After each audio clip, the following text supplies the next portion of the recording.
Brilliance Audio presents Audio Branding, Using Sound to Build Your Brand, by Laurence Minsky and Colleen Fahey, performed by Jamie Renault.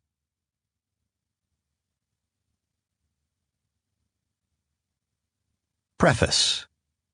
Why audio branding? Laurence's story. More than a decade ago, I started working on a campaign to revitalize a regional pickle brand. Searching for a solution, research found an interesting fact.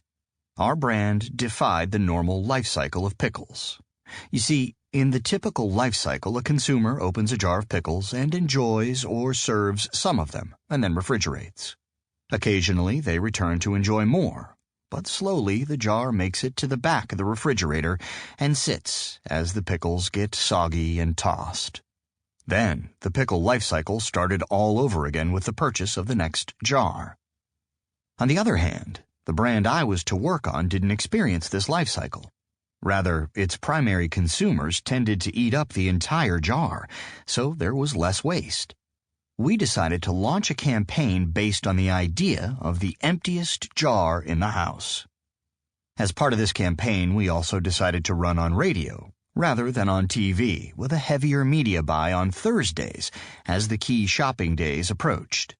To bring our idea to life, the owner of the agency suggested we develop an audio icon of a fork dropping into the empty jar, which ended every spot. Needless to say, the campaign was a success. We took the failing brand, turned it around, and made it the regional leader. It would even go on to earn a 40% share in some markets. Research showed that when our competitors ran TV spots, consumers would credit these spots to us. I was hooked. The academic side of me took over and wanted to learn more about the use of sound to build a brand.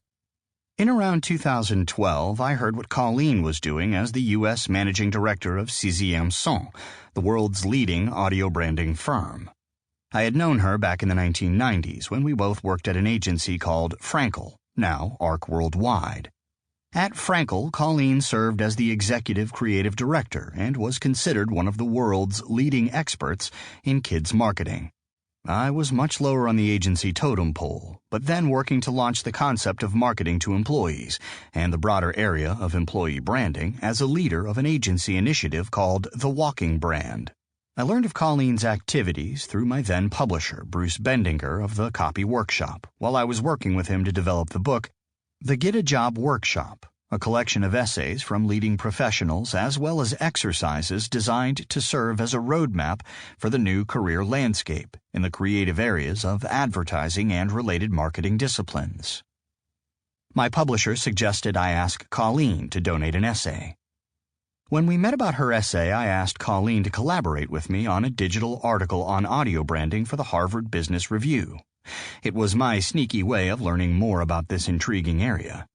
In fact, I continually seek to collaborate with people who are smarter than me as a way to learn and grow. Working with Colleen on the first article, I learned that my view of audio branding was still very limited. The abilities and practice of audio branding was much bigger, parallel to visual branding. I knew I needed to learn more about this fascinating and effective, yet vastly underutilized field.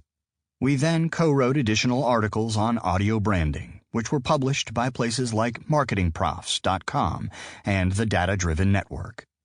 I said that we should write a book on audio branding, particularly given the lack of them on its benefits and the process on how to create one.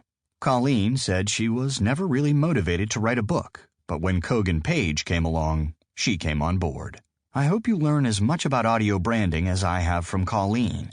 It's an interesting area and a truly powerful branding tool for smart marketers. Join us, and your brand story might be singing a whole new song.